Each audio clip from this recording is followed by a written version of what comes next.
नमस्कार दोस्तों, स्वागत करते हैं आप सभी का सर्वज्ञ इंग्लिश क्लासेस में। आज हम इंग्लिश पढ़ना सीखेंगे और उसका हिंदी अर्थ भी समझेंगे, लेकिन उससे पहले आप सभी को नवरात्रि की हार्दिक शुभकामनाएं। इंडियन फेस्टिवल है, उसके बारे में आज हम पढ़ने वाले हैं। उसके साथ आपको बहुत सारी जानकारी इंग्लिश में भी मिलेगी। तो क्लास को स्टार्ट करते हैं, ध्यानपूर्वक क्लास को पढ़िएगा, ठीक है। तो सबसे पहले हम देखते हैं, ध्यान से देखिए इंडियन फेस्टिवल, ठीक है। पहले मैं इसका कलर चेंज करता हूँ क्योंकि आपको कोई दिक्कत ना हो इससे, ठीक है। ओके सर, देखिए दोबारा से, इंडियन फेस्टिवल नवरात्रि, आप समझ पा रहे हो? ओके सर, देखिए इंडियन को कहते हैं भारतीय, ओके। इंडियन का हिंदी में अर्थ क्या होता है? भारतीय होता है। और फेस्टिवल लिखा है, यस सर, फेस्टिवल को हिंदी में कहते हैं त्योहार, ओके। और नवरात्रि आपको दिखाई दे रहा है, लिखा ही है हिंदी में। तो इंडियन फेस्टिवल नवरात्रि यानी कि भारतीय त्यौहार कौन सा है? नवरात्रि है। इतना आप समझ पा रहे हैं? जी हाँ सर। अब आगे देखते हैं, ध्यानपूर्वक देखिएगा, मेरे साथ पढ़िएगा। Navratri is a 9 nights festival, okay. ध्यानपूर्वक समझोगे तभी आपकी समझ में आ पाएगा, अपितु आप समझ सकते हैं कि क्या हो सकता है। देखिए नवरात्रि आप जानते हैं नवरात्रि होता है, बट जो इस लिखा है IS, इसका अर्थ होता है। इसका प्रयोग करते हैं हम प्रेजेंट कंटिन्यूअस वाले सेंटेंस में, ग्रामर रूल से देखें तब, ठीक है। और एक का अर्थ होता है एक, ठीक है। और 9 कहते हैं 9, क्या कहते हैं सर? 9 नाइट्स लिखा दिखाई दे रहा है, हाँ सर। नाइट्स कहते हैं रातों। और फेस्टिवल लिखा दिखाई दे रहा है, हाँ सर।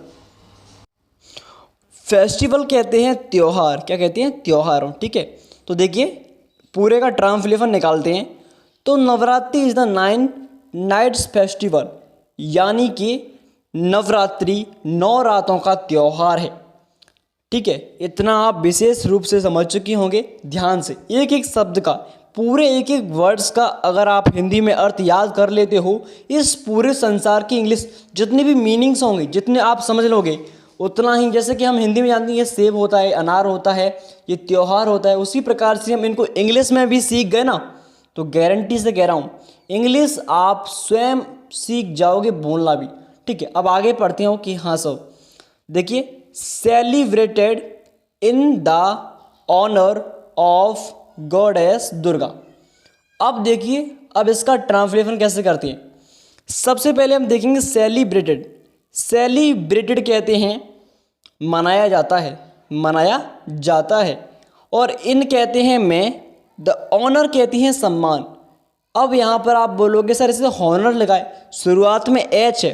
आपको बता दूं, भले ही शुरुआत में एच हो, लेकिन जो एच शुरुआत में है वो साइलेंट रहती है। आप पूछोगे फिर इसका रीजन, इसका कारण क्या है?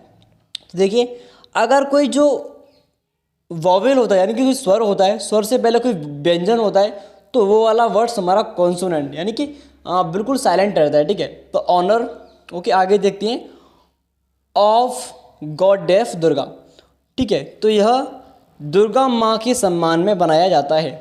जो त्यौहार है वो दुर्गा माँ के संबंध में मनाया जाता है। और आप इस क्लास को अभी नवरात्रि के टाइम पर देख रहे हो या फिर कभी देख रहे हो, तो सबसे पहले आपको लिखना है कमेंट में नवरात्रि के लिए शुभकामनाएं।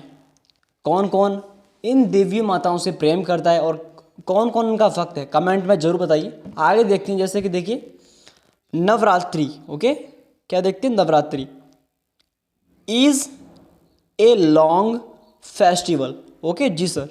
अब इस पूरे का ट्रांसलेशन निकालते हैं। Navratri is a long festival, यानी जो नवरात्रि है, ठीक है, इज ए लॉन्ग, लॉन्ग कहते हैं बड़ा या फिर लंबा, फेस्टिवल कहते हैं त्यौहार, यानी लॉन्ग माने बड़ा होता है, लेकिन लंबा त्यौहार तो होगा नहीं, बड़ा कहेंगे।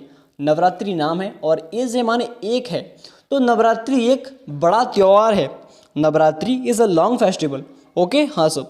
अब आगे बढ़ते हैं, देखिए which is celebrated continuously for 9 days, okay, हाँ सर। तो देखिए विच कहते हैं जिसे, okay ji sir. Is celebrate माने मनाया जाता है, जिसे हम मनाते हैं। कंटिन्यूसली कहते हैं लगातार, कंटिन्यूसली, ओके, कंटिन्यूस कहते हैं लगातार। 4 कहते हैं के लिए, और 9 days कहती हैं 9 दिनों के, 9 दिनों, और 4 कहते हैं के लिए, तो फॉर 9 डेज यानी कि 9 दिनों के लिए। तो पूरे का अर्थ निकालते हैं इस पूरे का, तो क्या होगा sir, which is celebrated continuously for 9 days, यानी कि जिसे हम लगातार 9 दिनों के लिए मनाते हैं। आप इतना समझ पा रहे हैं? हाँ सर। अब आगे और पढ़ते हैं, यह भी इतना काफ़ी नहीं है। अगर आपको वीडियो पसंद आ रही है तो वीडियो को लाइक कर दीजिए, साथ में चैनल को सब्सक्राइब जरूर कीजिए। अब नेक्स्ट पार्ट देखते हैं आगे, टर्न। ओके, अब यहाँ पर आ चुके हैं एक नए पेज पर, ध्यानपूर्वक पढ़िएगा, ठीक है? Okay sir, don't worry, I take your. देखिए यहाँ से, during these 9 days celebration. Okay, अब पहले इसका हिंदी ट्रांसलेशन कर लेते हैं, ठीक है? ओके सर, देखिए तो ड्यूरिंग कहते हैं दौरान, इसका हिंदी में दौरान अर्थ होता है। दीज 9 डेज, दीज यानी कि ये, 9 कहते हैं 9, डेज कहते हैं दिनों, तो 9 दिनों के दौरान, ड्यूरिंग माने दौरान होता है, तो 9 दिनों के दौरान। ओके, हाँ सर। सेलिब्रेशन जानते होंगे आप, मनाया जाता है, तो 9 दिनों के लिए या फिर दौरान ये मनाया जाता है। अब आगे देखते हैं, उसके लिए क्या करते हैं, it is the time of put all routine work aside and prepare for the 9 days of festival where. Okay, देखिए पहले इसका हिंदी ट्रांसफर करते हैं, तो in the time, for it is the time, तो इस समय, इट इज़ द टाइम, इस समय, of put all routine work, routine work कहते हैं अपने काम, ठीक है? पुट ऑल कहते हैं रखकर या फिर छोड़कर, ए साइड कहते हैं एक तरफ, ई साइड कहते हैं एक तरफ। आप देखते होंगे रास्ते में, आप कहते हो साइड, साइड हो जाओ, साइड यानी कि एक तरफ हो जाओ, ए साइड, और लास्ट में एंड लिखा यानी कि और होता है, ठीक है? प्रिपेयर कहते हैं तैयारियाँ, प्रिपेयर कहते हैं तैयारियाँ, यानी कि इन 9 दिनों के दौरान इस त्यौहार में जितने भी कार्य होते हैं, जो खुद के घरेलू कार्य होती हैं, उनको एक तरफ रखकर प्रिपेयर, प्रिपेयर कहते हैं तैयारियां करना, for the 9 days of festival, इस 9 दिनों के त्यौहार की, for the 9 days of festival, इस 9 दिनों के त्यौहार के लिए, ठीक है? हाँ सर। अब देखिए, वेयर, वेयर कहते हैं जहाँ, वेयर यानी कि जहाँ, you need to spend time in, you माने तुम्हें, नीड माने ज़रूरत होती है या फिर आवश्यकता होती है, बात तो एक ही है ना? हाँ सर। यू नीड टू यानी कि you need to spend time, spend कहते हैं बिताना, टाइम माने समय, इन माने में, नीड माने आवश्यकता या फिर ज़रूरत, वर्शिप कहते हैं पूजा, डांस कहते हैं नृत्य या फिर नाचना, और सिंगिंग का अर्थ होता है गाना गाना, जानते हो गाना गाते हैं, और प्रेयर्स कहते हैं प्रार्थना।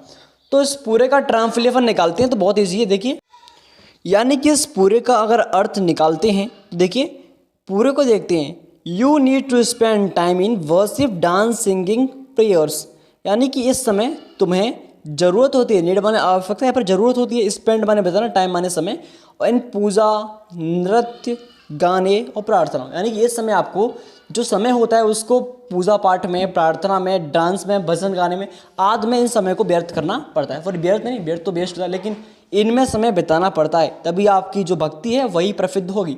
आज इतनी क्लास काफ़ी, अगर आपको क्लास अच्छी लगी तो प्लीज़ कमेंट में ज़रूर बताइए, और अपनी माँ के प्रति कितनी भक्ति है कमेंट में बताइए मुझे। आपका बहुत बहुत धन्यवाद। ऐसे ही क्लास पढ़ने के लिए वीडियो को लाइक कर दीजिए और चैनल को सब्सक्राइब जरूर कीजिए, और टेलीग्राम की लिंक आपको मिल जाएगी डिस्क्रिप्शन में, आप वहां से ज्वाइन कर सकते हैं, साथ में फेसबुक पर भी पढ़ सकते हैं, आपको लिंक दोनों की मिल जाएगी। तो थैंक यू सो मच, धन्यवाद आपका, बहुत बहुत धन्यवाद। जय हिंद, जय हिंद, जय हिंद।